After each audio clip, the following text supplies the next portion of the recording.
بسم الله الرحمن الرحیم. سلام درنو دوستانو، په دې هیله یم چې ټول به روغ جوړ یاست. ممتاز رحماني یم د ستارهګانو متحد څخه. نن په دغه ویډیو کې غواړم چې تاسو ته دا در وښایم چې څه ډول کولی شو د خپل سوپر ایجنټ اکاونټ څخه ایجنټ اکاونټ ته پیسې ولیږو یا سټاک ورته جمع کړو.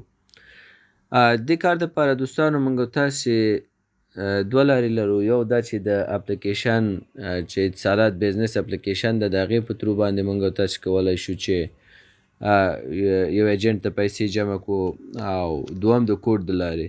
په دې ویډیو کې زه تمرکز په کوډ باندې کوم. د کوډ د لارې تاسې ته در زده کوم څه ډول کولی شو دا پیسې موږ د ایجنټ اکاونټ ته جمع کړو. طریقه ډېر اسانه او ساده ده. تاسې به راشئ خپل د موبایل ډایل پیډ ته *111 علامت نمبر به ډایل کړئ او دا به اوکې کوئ. چې کله تاسې انمني اکاونټ ته ساین ان شولئ، تاسې ته دغسې مینو راځي. دوستانو چې تاسې اوس غواړئ خپل یو ایجنټ ته پیسې ولیږئ، پیسې خو په دوو طریقو موږ لیږلی شو. یو خو دا دی چې موږ او تاسې پیسې لیږو سیم کارت ته، چې هغې ته ساده زیلوټ ویل کېږي، چې هغه یې په مصرف ورسوي. دوم چې دی دغه د پیسو لیږل یا د سټاک جمع کول دي د ایجنټ اکاونټ ته، چې تر څو هغه بیا نور عام خلکو ته څه وکړي، زیلوټ ترې نه وکړي، چې په دې کې ډسټریبیوټر سوپر ایجنټ ته کمیشن ورکوي، او بیا ایجنټ ته چې تاسې پیسې جمع کوئ او هغه یې خلکو ته زیلوټ کوي، نو اتصالات به په اتوماتیک ډول باندې دوی چې کله زیلوټ کوي په هماغه لحظه کې دوی ته کمیشن جمع کوي.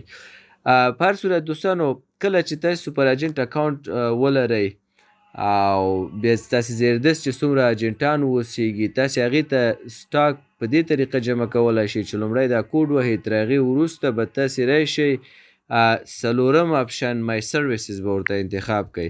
کله چې څلورم اپشن ته تاسې راغلی، دا ځکه اوس ماته ایرر راکړه چې زه یو څو سیکنډ یا څو ثانیې ما کار ونه کړ، او دا د حوالې اپلیکیشن خصوصیت ده چې کله تاسې ساین ان کېږي او 15 یا 30 ثانیو پورې کار نه کوي، بیا چې هغې نه وروسته هر یو اپشن ورته پریس کوئ هغه کار نه کوي. زه دوباره راځم *111 علامت نمبر دا ورته ډایل کوم، غواړم خپل یو ایجنټ ته سټاک جمع کړم، پیسې ورته اکاونټ ته جمع کړم. چې مینو یې راته خلاص کړ، راځم څلورم ورته پریس کوم، مای سرویسز ته راځم.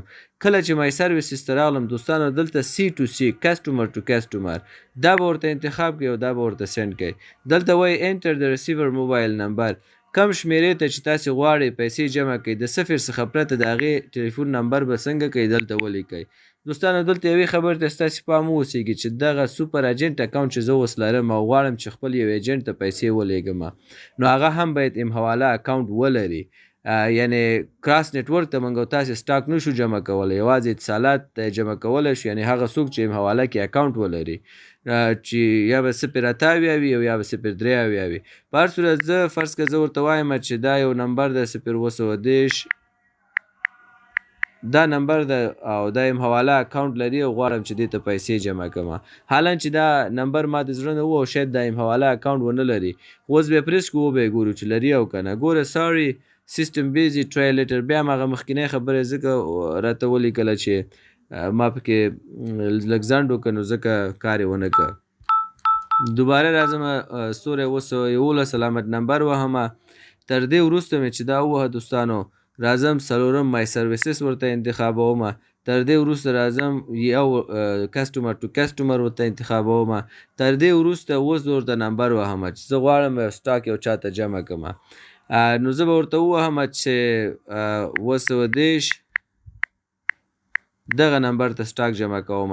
دا همدغه زما خپل نمبر ده چې یم حواله سوپر ایجنټ اکاونټ ده پکې، دا ورته پریس کوم چې څه کېږي. ګورئ دوستانو اوس دغه مینو راغی، انټر د اماونټ ټو بي ټرانسفر 100 روپۍ غواړئ چې دې اکاونټ ته ولګي، زه ورته وایم 15,000 روپۍ غواړم چې دې اکاونټ ته جمع کړم.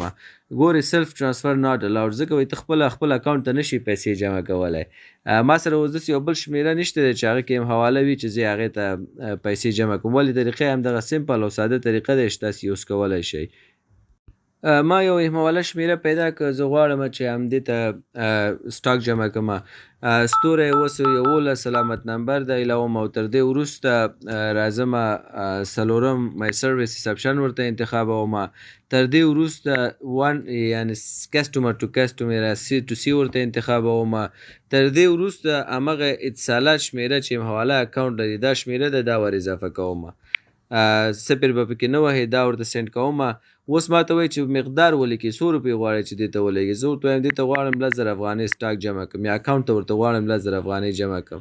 مقدار مې ولیکه دا بیا سینډ کوم. اوس ما نه دوستانو دلته پین غواړي.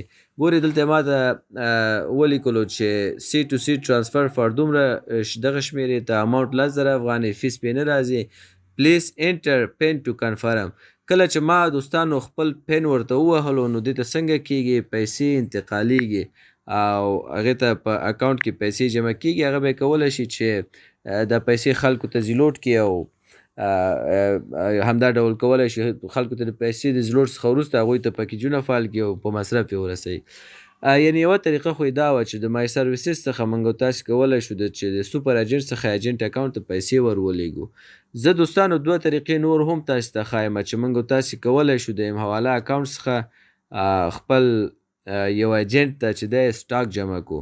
دومه طریقه یې داسې ده دوستانو، تاسې به راشئ *211 علامت نمبر به ورته ډایل کوئ.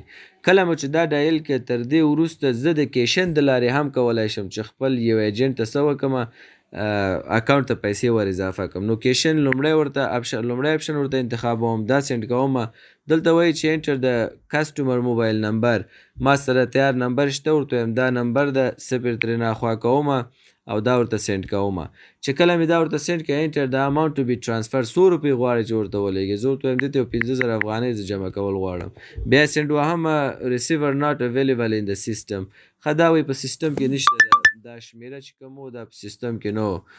د ریسیور از لاک دلته میسیج هم راکړه چې هغه کوم شمېره چې ما ووه هغه مشکل لري. لکه دا دومه طریقه وه چې د کیشن د لارې هم موږ تاسې کولی شو چې خپل یو ایجنټ ته پیسې ولیږو. درېیمه طریقه دوستانو دا ده، تاسې به راشئ *211 علامت نمبر ډایل کړئ.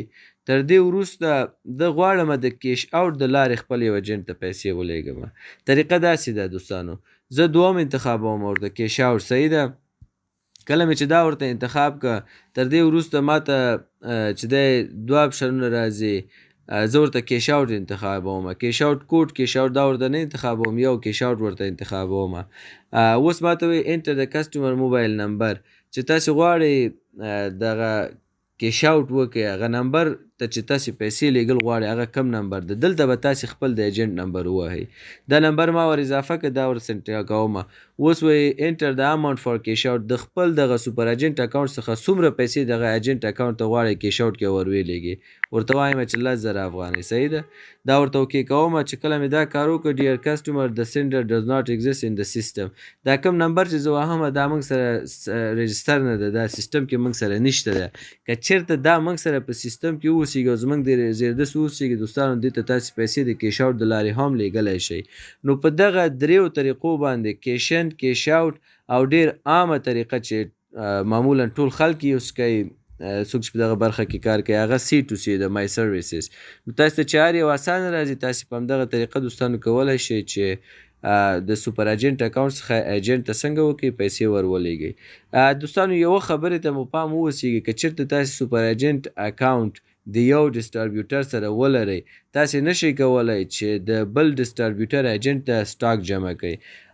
مخکې اوس البته بیخي نه کېږي، مخکې کېدلو بیا کمیشن تاسې ته نه ورکول کېده، اما اوس دغه کار بیخي نه کېږي. که چېرته یو څوک د شاهي سره کار وکړي ایجنټ په یم حواله کې د شاهي سره ستارهګان نشي کولی چې هغې ته پیسې جمع کړي سټاک جمع کړي ځکه دا د هغوی مربوط ده.